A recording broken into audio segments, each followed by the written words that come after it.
અરે ઓછું નાક પણ અસલી નાક. MDH કાશ્મીરી લાલ મરચાની પાવડર. મુદ્દો છે વધુ એક કૌભાંડ જ્યાં નીટમાં મચી છે મોટી ગેરરીતિ.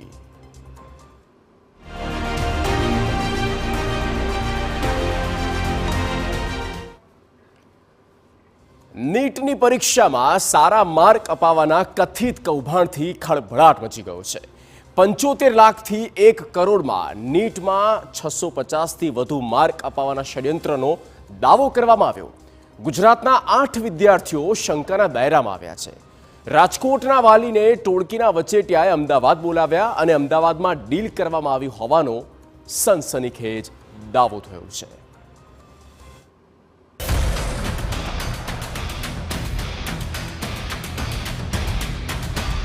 નીટની પરીક્ષા નથી નીટ એન્ડ ક્લીન. 85 વિદ્યાર્થીને 650થી વધુ માર્ક્સની ગેરંટી. ગુજરાતના 8 વિદ્યાર્થી શંકાના દાયરામાં. દેશભરમાં MBBS માટે નેશનલ ટેસ્ટિંગ એજન્સી દ્વારા નીટની પરીક્ષા દેશભરમાં આવતીકાલે 4 મેના રોજ લેવામાં આવશે. આ પરીક્ષામાં ગુજરાતમાંથી અંદાજિત 80,000 વિદ્યાર્થીઓ ભાગ લેવાના છે, જ્યારે દેશમાંથી 23 લાખ વિદ્યાર્થીઓ પરીક્ષામાં બેસવાના છે. ગત વખતે નીટની પરીક્ષામાં ગેરરીતિનું ગોધરા કનેક્શન નીકળ્યું હતું. આ વખતે સરકારે સખ્તાઈ અપનાવી, પરંતુ પનો ટૂંકો પડ્યો હોય તેવું લાગે છે, કારણ કે એજન્ટો દ્વારા 75 લાખથી 1 કરોડમાં નીટમાં 650થી વધુ માર્ક્સ અપાવી દેવાનો પેંતરો રચ્યો હોવાની વિગતનો ઓડિયો લીક થતા સમગ્ર ઘટના ચર્ચામાં આવી. રાજકોટના વાલીઓને બોલાવ્યા, વચેટિયાએ અમદાવાદ બોલાવ્યા, 50 લાખની વધુની કરી માંગ. કર્ણાટક મધ્યપ્રદેશ સુધી ફેલાયેલું છે નેટવર્ક.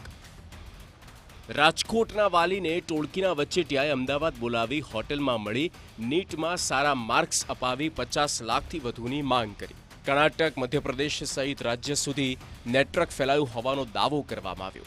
કાલે લેવાનાર નીટની પરીક્ષામાં દેશભરમાં કુલ 85 વિદ્યાર્થીને 650થી વધુ માર્ક્સ અપાવી દેવાની ગેરંટી આપી હોવાનો દાવો કરવામાં આવ્યો.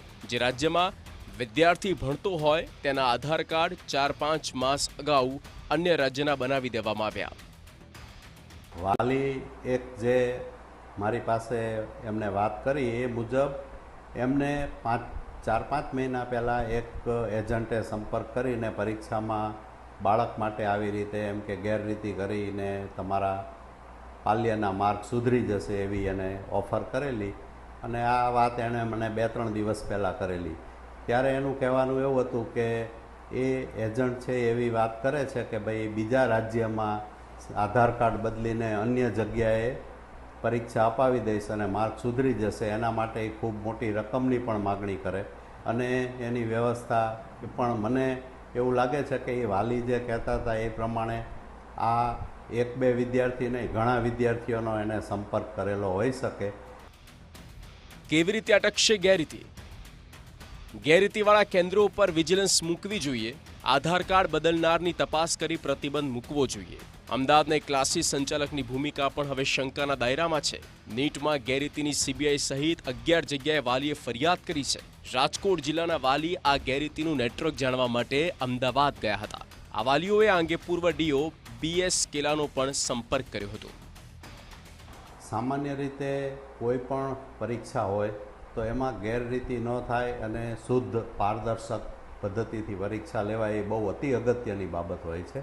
એટલે વાલીના દાવામાં સત્યતા છે કે નહીં એના કરતાંય આવા એજન્ટો ફ્રોડ કરીને વાલીને છેતરતા નથી એ પણ જોવાનું હોય. બીજા નંબરમાં એની વાતમાં થોડું પણ તથ્ય હોય તો આ પરીક્ષા આખા દેશના તમામ વિદ્યાર્થીઓ સાથે સંકળાયેલી છે. સ્પર્ધાત્મક ક્વોલિફાઈંગ પરીક્ષા છે, એટલે એને સત્ય છે કે નહીં એને જોયા વગર એની ટૂંકમાં પૂર્ણ તપાસ કરીને એનો કોઈ પણ રીતે ગેરરીતિ મુક્ત અને પારદર્શક રીતે પરીક્ષા લેવાઈ જાય એવો ઉકેલ લાવવો જોઈએ. તો પૂર્વ જિલ્લા શિક્ષણ અધિકારી BS કેલાએ નિવેદન આપ્યું છે, જેમાં 2 મહિના પહેલા વચેટિયાએ સંપર્ક કર્યો હતો. વચેટિયા દ્વારા રૂપિયા લઈને પરીક્ષામાં પાસ કરતા હોવાની જાણ કરી હતી. વિદ્યાર્થીઓના વાલીઓએ આ અંગે ફરિયાદ કરી. વચેટિયાઓ ગુજરાતના વિદ્યાર્થીઓને બહાર અન્ય રાજ્યમાં લઈ જઈ આધાર કાર્ડ બદલી કૌભાંડ કરતા હતા.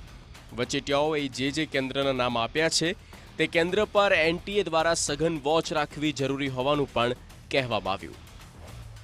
નીટની પરીક્ષા રાષ્ટ્રીય કક્ષાની પરીક્ષા છે, આખા દેશભરના કેન્દ્રોમાં લેવાય છે.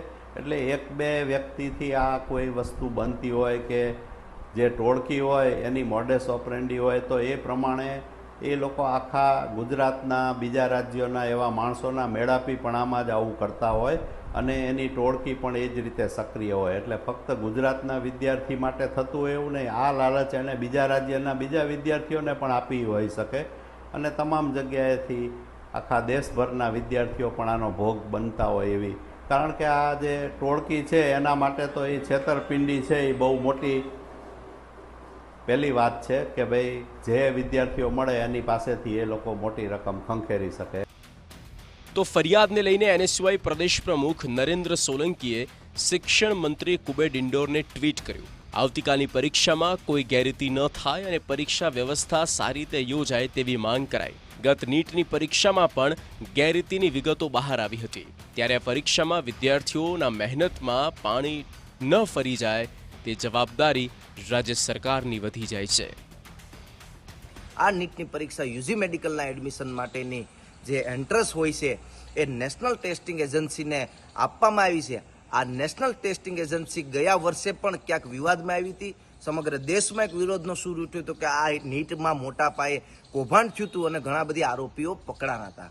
આજના સમાચાર પત્રોના માધ્યમથી અમને જાણવા મળ્યું છે કે રાજકોટના ઘણા વિદ્યાર્થીઓ દ્વારા આ વચેટિયાઓ જે કૌભાંડીઓ છે એ કૌભાંડીઓ દ્વારા 75 થી 1 કરોડની માંગણી કરી હતી કે ભાઈ તમે એટલા પૈસા આપો તો તમારા છોકરાઓને અમે 650 ઉપર માર્ક અપાવશું અને આ અમારું આખું સ્કેન્ડલ છે.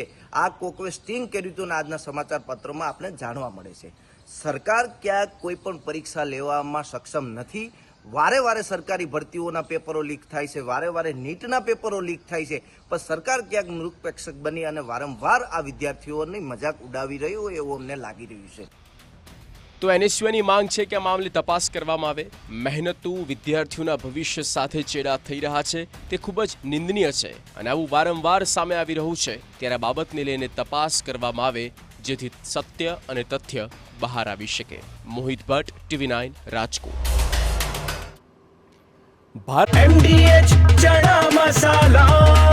હવે છોલા હોય કે ચોળા, સફેદ ચણા હોય કે કાળા ચણા, બધું મજેદાર બનશે.